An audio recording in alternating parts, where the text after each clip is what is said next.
हम पूनम कौर अपन मिथिला अपन मैथिली में सबके प्रणाम करे छी। आई हम एक बेटी बियाह के गीत गाबऽ जा रहल छी। नीक लागत तो लाइक करब, चैनल के सब्सक्राइब करब। माचिया बैसाला तोहे माए मनाइनी, सोनू ऋषि बापयो माचिया बैसाला तोहे माए मनाइनी,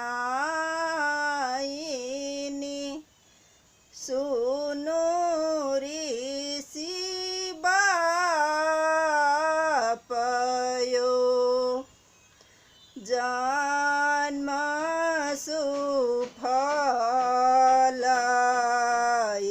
एकहु नाही, कएलहु मोर गौरी रहली कुमारियो, जन्म सुफल एकहु नाही, कएलहु मोर गौरी रहली कुमारियो।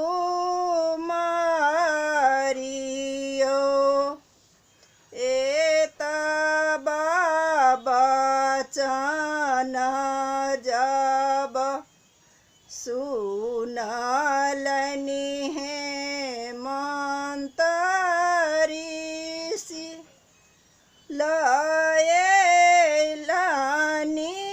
पंडित हकारियो।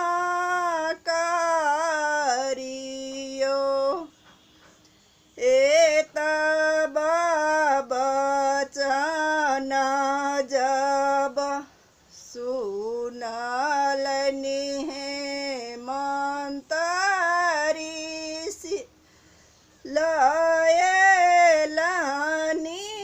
पंडित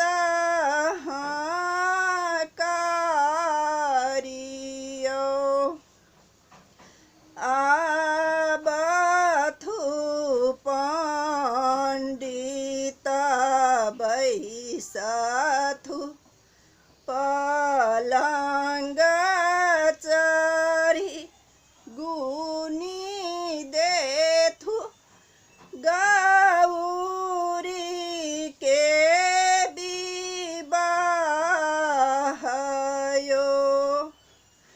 आबथु पंडित बैसथु पलंग चढ़ी, गुनी देथु गौरी के विवाहयो।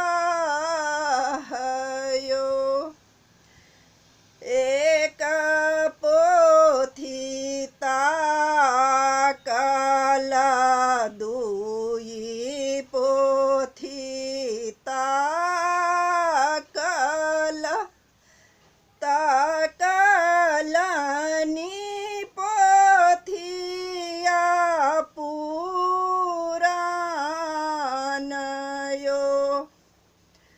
एक पोथी ताकलनि, दुई पोथी ताकलनि, ताकलनि पोथी या पुराणयो।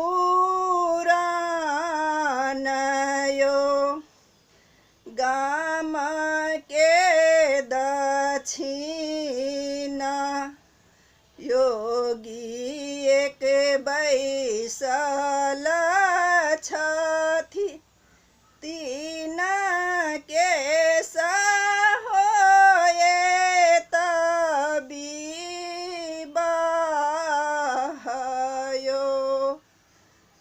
गाम के दक्षिणा एक जोगी बैसल छथि तीना के होए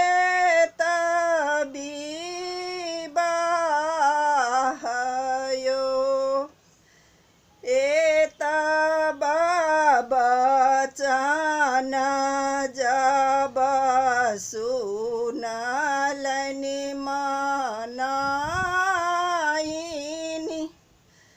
धरती खसली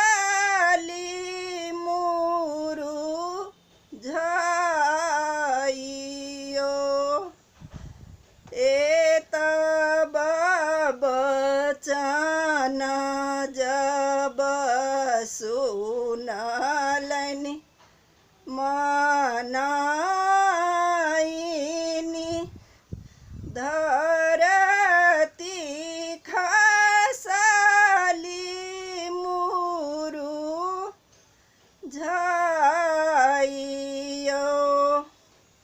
बहुत जन्म स गौ